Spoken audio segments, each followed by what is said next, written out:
우리 옆에 분들한테 이렇게 인사하십니다. 당신은 꼭 축복의 통로가 되세요. 인사합니다. 당신은 꼭 축복의 통로가 되세요. 우리는 지금 몇 시간에 걸쳐서 창세기 19장에서 소돔과 고모라의 멸망의 이야기를 살펴보고 있습니다. 성경에서 소돔과 고모라의 멸망을 기록해 놓은 이유가 무엇인가? 신약성경 베드로후서 2장 6절에 보면 그 이유를 우리에게 이렇게 말씀하십니다. 소돔과 고모라 성을 멸망하기로 정하여 죄가 되게 하사 후세에 경건하지 아니한 자들에게 본을 삼으셨으며, 하나님께서 소돔과 고모라 땅을 잿더미로 만들어 버리셨다는 거죠. 소돔과 고모라 성을 멸망하기로 정하시고 잿더미로 만드셨다. 그 이유는 후세에 본보기를 삼기 위해서 그러셨다고 하는 거죠. 소돔과 고모라 땅은 오늘 우리에게 본보기가 됩니다. 그래서 우리는 소돔과 고모라의 이야기를 보면서 이것을 역사적 거울로 삼으셔야 돼요. 그냥 수천 년 전에 멸망한 도시 이렇게 생각하시면 안 된다고 하는 거예요. 하나님께서 우리에게 주는 본보기가 있다고 하는 거죠. 이 거울을 우리가 들여다보면서 오늘 우리들의 삶을 한번 점검해보고 우리들의 신앙생활을 한번 살펴봐야 된다고 하는 겁니다. 소돔의 멸망은 우리에게 역사적 거울의 역할을 하고 있는 거죠. 폼페이도 그렇잖아요. 로마의 폼페이도 우리에게 역사적 거울이 되고 있지 않습니까?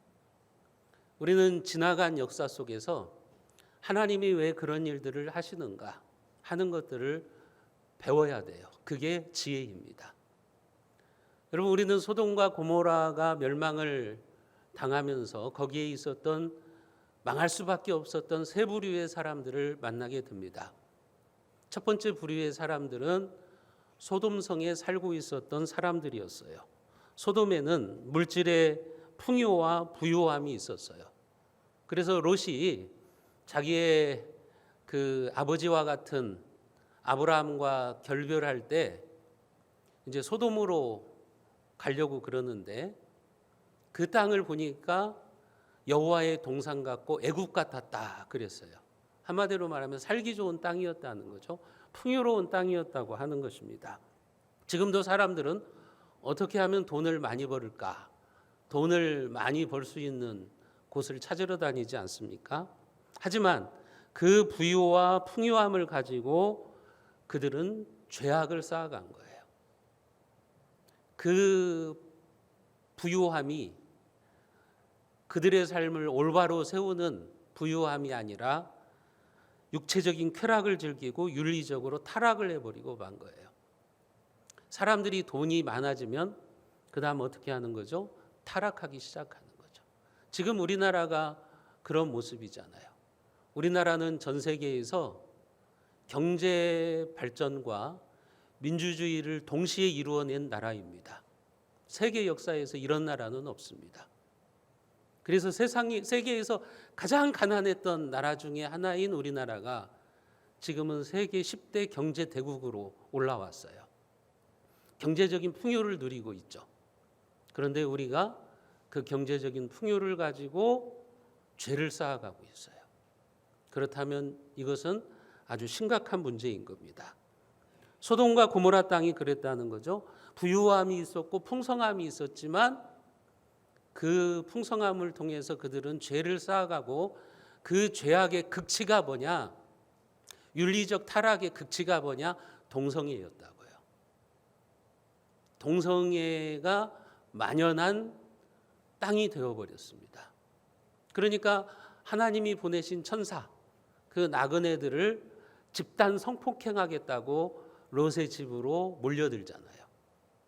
어른이나 아이 할 것 없이 자기 도시를 찾아온 나그네들을 집단으로 동성애하겠다고 하는 거예요. 소돔의 타락의 극치가 바로 그것이었다고 하는 겁니다. 이런 사람들은 하나님을 믿지 않죠. 하나님 무서운지도 모르죠. 우리 주변에 이런 사람들이 있어요. 동성애를 하면서도 당당합니다. 나 동성애 한다. 어쩔래? 하면서 퀴어 축제를 벌이고 있죠. 서울시의 광장에서, 지역의 아주 중요한 장소에서 퀴어 축제를 하면서 즐거워하고 있어요. 그것이 마치 자기들의 특권인 양, 그렇게 인권인 양 누리고 있다고 하는 겁니다. 오히려 동성애를 반대하는 사람들이 부끄러움을 당하고 역차별을 받아야 되는 그런 세상으로 만들어 가려고 하고 있는 거예요. 그것이 바로 소돔의 모습입니다. 또 이런 사람들은 하나님이 어디 있느냐고 말합니다. 하나님이 어디 있어?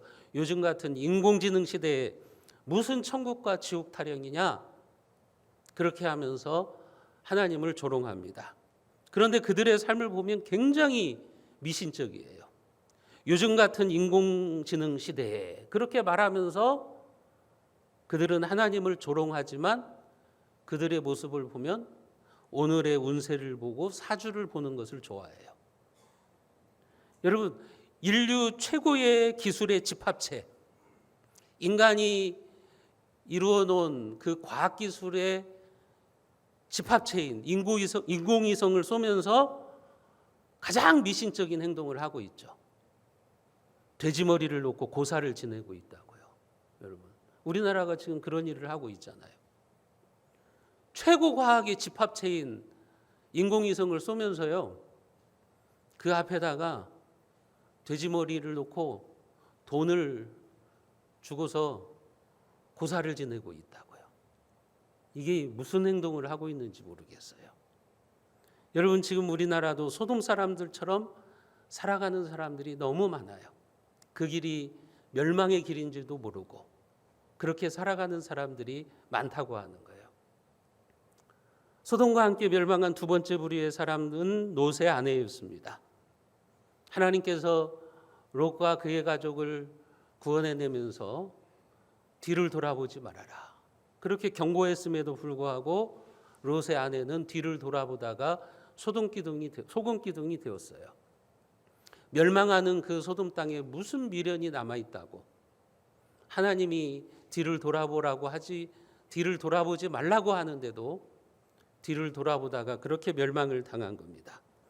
오늘날 교회 안에도 롯의 아내와 같은 사람들이 있습니다. 몸은 소돔에서, 세상에서 나왔지만 마음은 그곳에 남아 있어서 자꾸 뒤를 돌아보는 성도들이 있어요. 교회는 다니고 있지만 마음은 세상을 향하고 있는 사람들이에요. 몸은 교회에 와 있지만 생각은 세상에 가 있는 사람들이에요. 세상에 대한 미련을 버리지 못하고 하나님과 세상 사이에서 양다리를 걸치면서 살아가고 있는 겁니다. 믿으려면 확실히 믿어야 되는데 어중간한 거죠. 회색지대에서 살아가고 있는 거예요. 그런 성도들을 향해서 하나님은 말씀하십니다. 롯의 철을 기억하라. 우리 예수님께서는 말세에 대한 교훈을 우리에게 주시면서 롯의 철을 기억하라고 그러셨어요. 무엇을 기억하라는 겁니까? 자꾸 뒤돌아보려고 하는 우리들의 모습, 그것을 경고해 주시는 말씀이죠. 하나님의 사람은 이미 과거로 되돌아갈 수 없는 사람들입니다. 여러분들이 하나님을 진짜 제대로 만났다면 이제 과거로 돌아갈 수 없는 사람들이에요. 과거가 아무리 좋고 화려해서도 과거로 돌아가려고 해서는 안 돼요. 뒤를 돌아보면 여러분들의 삶이 마비되어서 소금기둥이 될 수밖에 없습니다. 우리 예수님께서도 손에 쟁기를 잡고 뒤를 돌아보는 자는 하나님 나라에 합당하지 않다고 말씀하셨잖아요. 여러분들의 손에는요, 하나님 나라의 쟁기가 지금 들려 있어요. 그 쟁기를 잡았다면 열심히 일을 하셔야죠. 그런데 자꾸 뒤를 돌아보면 쟁기질이 엉망이 되는 거예요. 하나님이 여러분들의 손에 목사로서, 장로로서, 권사로서 쟁기를 쥐어주셨잖아요. 하나님의 백성으로 살아가라고, 하나님 나라를 위해서 살아가라고 쟁기를 여러분들의 손에 주셨잖아요. 그러면 열심히 쟁기질을 해야 되는데 쟁기질을 하지 않고 뒤를 돌아봅니다. 그렇게 되면 차라리 쟁기질을 안 한 만도 못하는 거예요. 이왕 하나님을 믿을 바에 확실히 믿어야죠. 그런데 교회 안에 들어와 있으면서도 자꾸 세상을 돌아보는 거예요. 세상에 미련을 두고 있는 거예요. 그러니까 이것도 아니고 저것도 아니에요. 그렇게 신앙생활을 하는 거죠.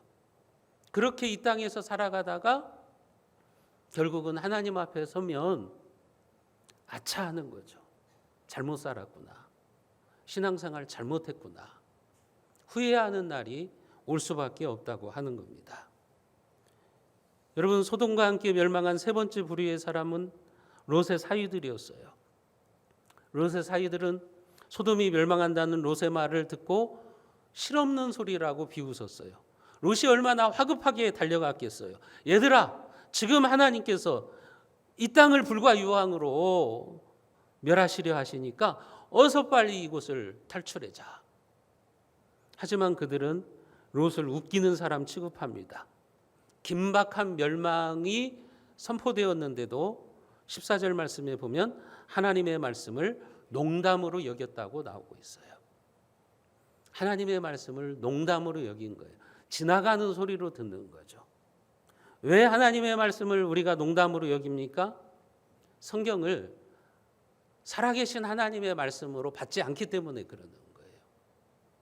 성경 말씀을 그냥 하나의 종교 경전, 종교서적 정도로 생각하고 설교를 좋은 강연이라고 생각하니까 하나님의 말씀의 선포가 아니라 그냥 세상에 좋은 강연 정도로 생각하니까 하나님의 말씀을 농담처럼 여기는 겁니다. 여러분, 그러나 하나님의 말씀은 실없는 이야기가 아니에요. 지나간 이야기도 아니에요. 신화도 아니에요.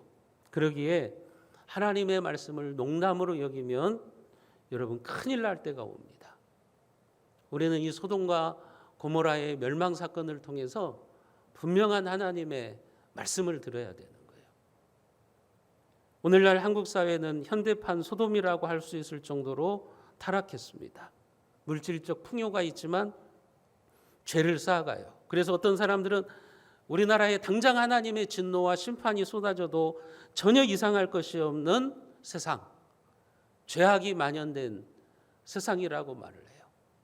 우리가 텔레비전만 들어보세요. 얼마나 죄들이 쏟아져 나오고 있습니까?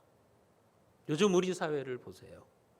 그런데도 하나님께서 심판을 유보하시고 있는 이유는 지금 이 땅에 이 나라와 이 민족을 위해서 이 나라와 이 민족을 불쌍히 여겨달라고 기도하고 있는 하나님의 사람들이 있기 때문에 그래요. 소돔은 의인 10명이 없어서 하나님의 심판을 받았지만 아직 우리나라에는 그래도 의인들이 남아있기 때문에 그래요. 여러분, 정치인들, 대통령, 그들이 이 나라를 살리는 게 아니에요. 국회의원들이 잘해서 이 나라가 사는 것도 아니고 그들이 못해서 이 나라가 망하는 것도 아니에요. 하나님의 관점에서 보면 의인이 있느냐 없느냐의 문제예요. 아직도 이 땅에 의인들이 있기 때문에 하나님이 이 나라를 엎어버리지 않고 계시는 거죠. 아직도 하나님이 심판을 내리시지 않고 자비와 긍휼을 베풀어 주시는 거죠. 여러분, 그러나 우리는 지금 하나님께서 이 나라에 경고하고 계심을 알아야 돼요. 전 세계에서 오래전부터 한국 땅을 위해서 중보기도 하고 있는 사람들이 있습니다. 그런 예언자들이 있어요.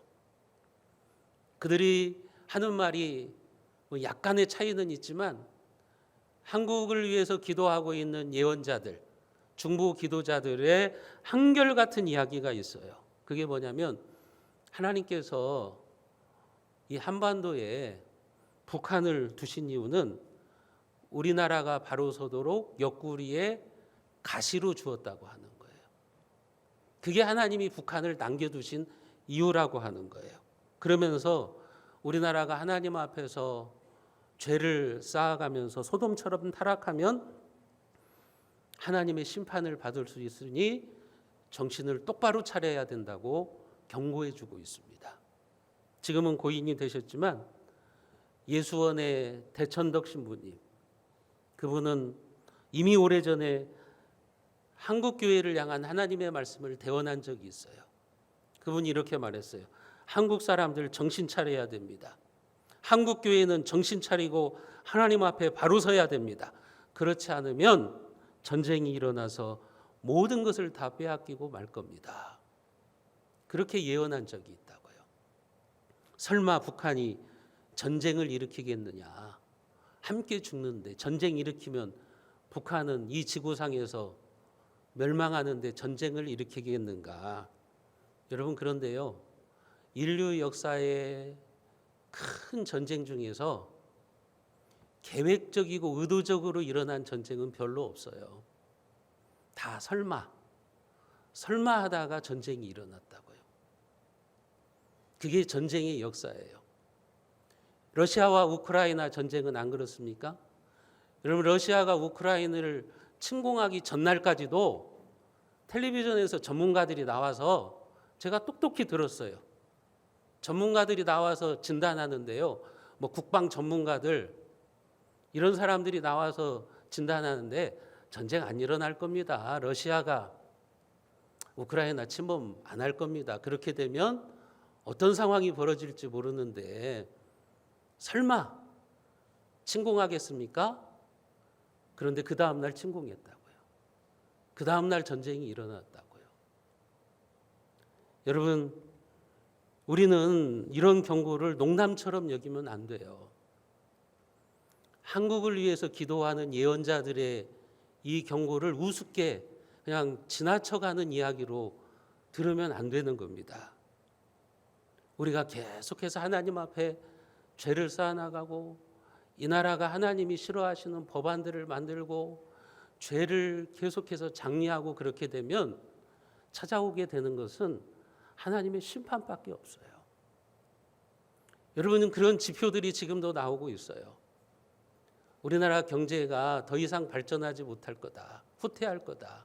한 예로 미국의 골드만삭스사는 십몇 년 전에 한국을 그렇게 진단했어요. 한국은, 남한은 세계의 G3 국가가 될 거다.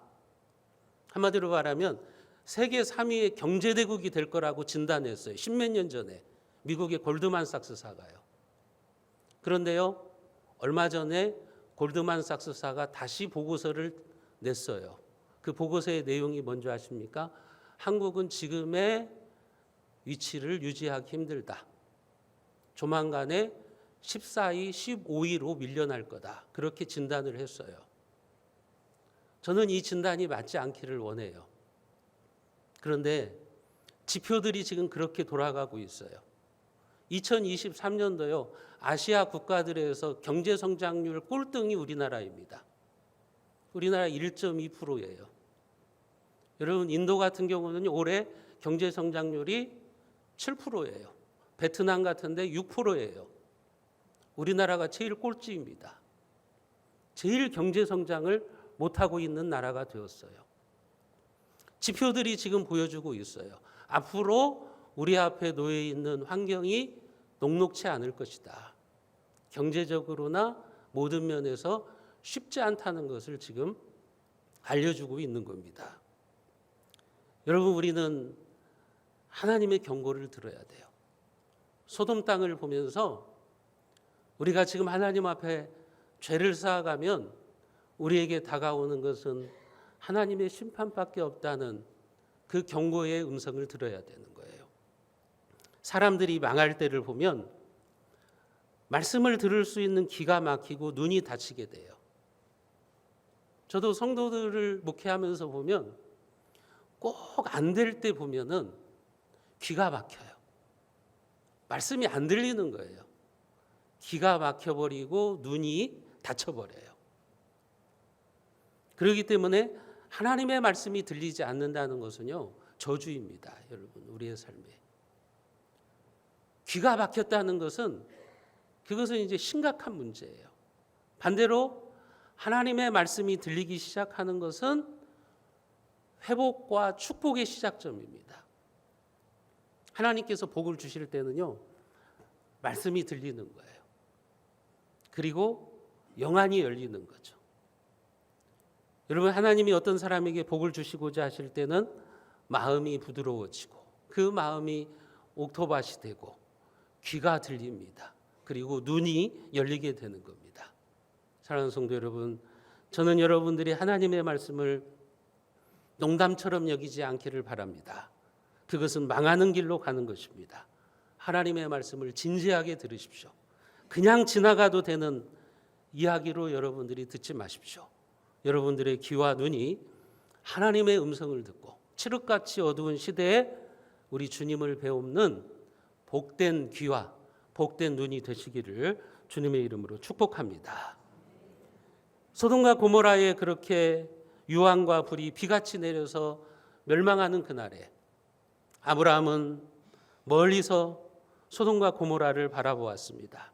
오늘 27절과 28절에 보면 아브라함은 소돔과 고모라를 바라보면서 그곳에서 연기가 치솟는 것을 목격했어요. 소돔과 고모라 땅에 하나님께서 불을 내리시고 유황불을 내리셔가지고 그 땅이 멸망을 당한 거죠. 불타고 있었던 거죠. 아브라함은 소돔이 멸망하는 것을 보면서 어떤 생각을 했을까요? 하나님이 말씀하신 약속의 땅에 머무는 것이 화려한 소돔 땅에 머무는 것과 비교할 수 없는 축복이구나. 지금 내가 서 있는 이 땅은 소돔처럼 화려하고 부유하지는 않아도 하나님이 말씀하신 이 땅에 서 있는 것이 바로 축복이구나. 그 사실에 감사했을 거예요. 여러분들이 세상 사람들처럼 부유하지는 못해도 풍요롭지는 못해도 여러분들이 하나님의 땅에 서 있는 것이 복이라고 하는 사실을 믿으시기를 바랍니다. 소돔이 멸망하는 그 현장을 바라보면서 아브라함은 어떤 생각을 했을까요? 가장 먼저 떠오르는 사람이 누구였을까요? 롯이죠. 자기 조카 롯이죠. 롯이 어떻게 되었을까? 롯이 죽었을까? 살았을까? 그것을 생각했을 거예요. 왜냐하면 이미 하나님께서 아브라함의 대접을 받으시고 소돔 땅을 멸망하실 것을 말씀하셨잖아요. 아브라함에게 알려주셨잖아요. 그래서 아브라함은 우리가 앞에서 살펴봤던 것처럼 소돔 땅을 위해서 중보기도 하잖아요. 하나님, 그곳에 의인 50명이 있어도 멸망시키시겠습니까? 그러면서 의인 10명이 있어도 멸망시키시겠습니까? 했지만 결국은 의인 10명이 없어서 소돔 땅이 멸망을 당하잖아요. 여러분, 그러니까 아브라함은 롯을 염두에 두고 있는 거예요. 소돔 땅이 멸망하는 가운데서도 롯이 어떻게 되었을까 하면서 중보기도 했던 거죠. 하나님은 그런 아브라함의 마음을 아시고 소돔과 고모라를 멸망하실 때 롯을 구원해 내셨다고 말씀합니다. 오늘 창세기 19장 29절 말씀을 우리가 같이 한번 읽어봅니다. 29절입니다. 하나님이 그 지역의 성을 멸하실 때 롯이 거주하는 성을 엎으실 때 하나님이 아브라함을 생각하사 롯을 그 엎으시는 중에서 내보내셨더라. 하나님이요 소돔 땅을 엎으실 때 아브라함을 생각하셨다 그랬어요. 아브라함의 중보기도를 생각하셨어요. 그래서 롯을 구원해 내셨다고 하는 겁니다. 소돔과 고모라는 유황과 불로 초토화되었어요. 그런데 하나님은 아브라함을 생각하셔서 롯을 구원해 내신 겁니다. 왜 그런 겁니까? 아브라함이 롯을 얼마나 사랑하는지를 아시고 아브라함을 위해서 롯을 멸망의 땅에서 구출해 내신 거예요. 여러분, 이것을 통해서 우리는 아브라함의 중보기도가 결코 허공을 치는 기도가 아니었구나 하는 것을 알게 되는 거죠. 하나님은 결코 그의 백성들의 기도를 땅에 흩어버리시는 분이 아니구나 하는 것을 우리가 알게 되는 거죠. 오늘 이 땅에 그리스도인들의 기도가 있기 때문에요, 하나님이 아직 이 땅을 엎어버리시지 않는 겁니다. 그런데 의인들이 사라지면 하나님은 얼마든지 이 땅을 엎으실 수 있는 분이라고요. 소돔처럼 멸망시키실 수 있는 분이라고요. 성경에 보면 그 중보기도의 능력이 얼마나 대단한지를 우리는 알게 됩니다. 아브라함도 그렇고 모세도 그랬어요. 모세도 중보기도를 통해서 그의 백성들을 하나님의 진노로부터 구원해냅니다. 한 번은 모세가 시내산에 올라가서 하나님으로부터 말씀을 받고 있는데 십계명을 받고 있는데 산 아래에서는 이스라엘 백성들이 애굽에서 배운 대로, 애굽에서 본 대로 송아지 형상을 만들어 놓고 그것을 하나님이라고 금송아지 형상을 섬기는 거예요. 그 앞에 예배를 드리는 거예요. 하나님이 진노하시죠. 그래서 그들을 진멸하시겠다고 하시는 거예요. 그때 모세가 하나님 앞에 중보기도를 하는 겁니다. 그리고 하나님은 모세의 중보기도를 들으시고 하나님의 진노를 멈추시죠. 시편 106편 23절에서는 그 사실을 우리에게 가르쳐 줍니다. 우리가 같이 한번 읽어봅니다. 그러므로 여호와께서 그들을 멸하리라 하셨으나 그가 택하신 모세가 그 어려움 가운데서 그의 앞에 서서 그의 노를 돌이켜 멸하시지 아니하게 하였도다. 모세가 하나님의 노를 돌이켰다고 말합니다. 그의 앞에 서서, 여기 그의 앞에 서서라는 말의 원어적인 의미가 뭐냐면 가운데 서서, 그런 말이에요. 하나님과 이스라엘 백성들 가운데에 모세가 서 있었다는 거예요. 하나님이 이스라엘 백성들을 진멸하려고 그러시는데 모세가 중보기도를 하는 거죠. 그러니까 하나님이 분노를 누그러뜨리셨다고 하는 거예요. 이게 바로 중보기도의 능력이라고 하는 거죠. 하나님은 중보자들을 보시고 자비와 긍휼을 베풀어 주시는 거예요. 쉽게 말씀드리면 하나님이 지금 이 나라를 멸망시키시려고 하는데 그 가운데 중보 기도자들이 있는 거예요. 하나님의 사람들의 기도가 있는 거예요. 그래서 제가 앞에서 말씀드리는 거예요.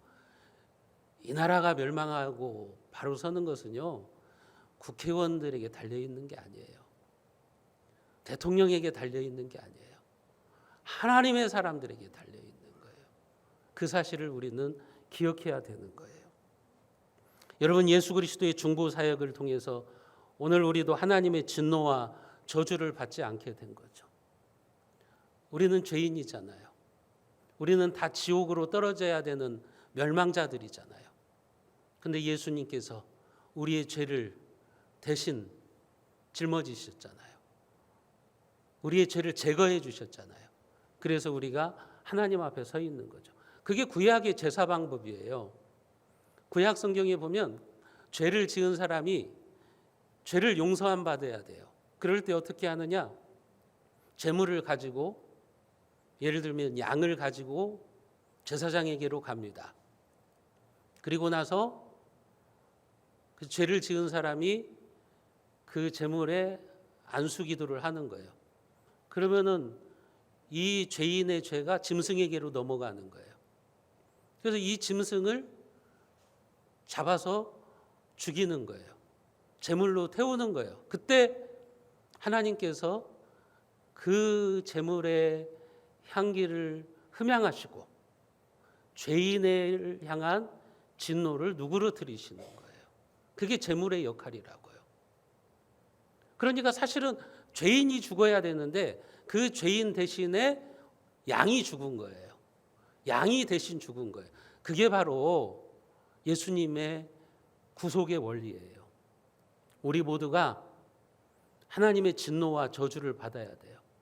여러분들이 지난 한 주간도 살아가면서 세상에서 수없이 많은 죄를 지었을 텐데, 그러면 죄의 싹은 사망이에요. 죽음이에요. 그래서 하나님의 진노와 저주가 여러분들에게 쏟아져야 되는데, 여러분들이 이 예배 시간에 오셔서 예수 그리스도, 우리의 중보자 예수 그리스도를 통해서 죄를 용서받는 거예요. 그래서 하나님의 분노와 진노가 누그러뜨려지는 거라고요. 그런데 예배드리지 않는 자들은, 불신자들은 계속 죄를 쌓아가는 거죠. 하나님 앞에 죄를 쌓아가다가 그들은 결국은 하나님의 진노와 저주를 받는 겁니다. 영원한 지옥으로 떨어지는 거예요. 그러나 우리는 예수 그리스도가 우리의 중보자인 거예요. 모세가 하나님과 이스라엘 백성들 가운데 서서 중보함으로 하나님의 진노를 누그러뜨렸던 것처럼 오늘 우리도 하나님의 진노와 저주를 받아야 되는 자들인데 예수님이 하나님과 여러분 사이에 가운데 서서 중보자가 되어주시는 거예요. 그래서 이 예배 시간이 중요한 시간입니다. 이 예배 시간이 얼마나 귀한 시간인가를 여러분들이 기억하셔야 되는 거예요. 여러분, 예수 그리스도의 그 보혈의 능력으로 오늘 우리가 구원받았고 오늘 우리가 이렇게 하나님 앞에 나와 예배드리고 우리의 죄를 용서함 받을 수 있는 축복을 누리게 되는 거죠. 소돔과 고모라가 멸망을 당하는데 소돔과 고모라 땅에 수많은 사람들이 살고 있었는데 하나님은 왜 유독 롯에게만 하나님의 자비와 긍휼을 보여주셨습니까?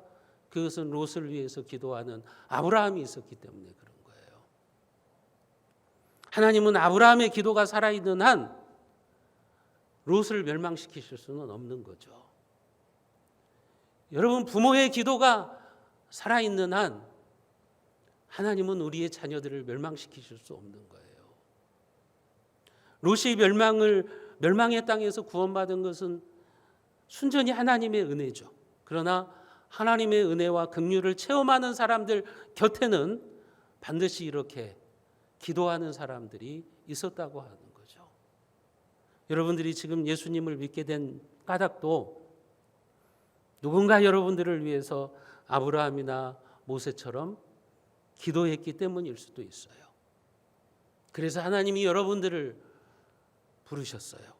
우리가 지쳐서 기도할 수 없을 때 누군가 여러분들을 위해서 기도한 까닭에 지금도 여러분들은 하나님의 은혜 가운데 있는 거예요. 그러니까 내가 잘났다고 착각하시면 안 돼요. 내가 대단히 내 힘으로 신앙생활을 잘하고 있다고 착각하시면 안 되는 거예요. 오늘 또 여러분들의 영혼을 위해서 새벽마다 기도하는 누군가가 있을 것이고 그 눈물의 기도를 하나님은 보시고 우리의 삶에 하나님의 분노를 누그러뜨리시고 진노를 누그러뜨리실 수도 있다고 하는 거예요. 그렇다면 이제 여러분도 누군가를 위해서 기도하십시오. 여러분들의 자녀를 위해서 기도하십시오. 친구들을 위해서 기도하십시오. 사랑하는 사람들을 위해서 기도하시고 나의 배우자를 위해서 기도하십시오. 여러분들의 기도가 하나님 앞에 끊기지 않는 한 여러분들은 축복의 사람으로 하나님 앞에 서게 될 것입니다. 하나님은 여러분들의 기도를 통해서 놀라운 기적의 역사를 일으키실 줄로 믿으시기를 바랍니다. 사랑하는 성도 여러분, 오늘 말씀을 통해서 우리는 망하는 사람들과 복받는 사람의 모습을 보게 됩니다. 가장 불행한 성도는요, 자신을 위해서 중보기도 해주는 사람이 없는 사람이에요. 가장 행복한 사람은 나를 위해서 기도하는 중보자가 있는 사람이에요. 더욱더 복 있는 사람은 내가 바로 아브라함처럼 중보하는 사람이에요. 하나님은 아브라함의 중보기도를 통해서 소돔 땅을 엎으실 때 롯을 그곳에서 구원해 내셨습니다. 여러분들의 중보기도를 통해서 여러분들의 자녀들이 살아나고 우리의 다음 세대가 일어나고 여러분들의 가정에 재앙이 떠나가고 이 나라에 하나님의 자비와 긍휼이 임하시기를 주님의 이름으로 축원드립니다.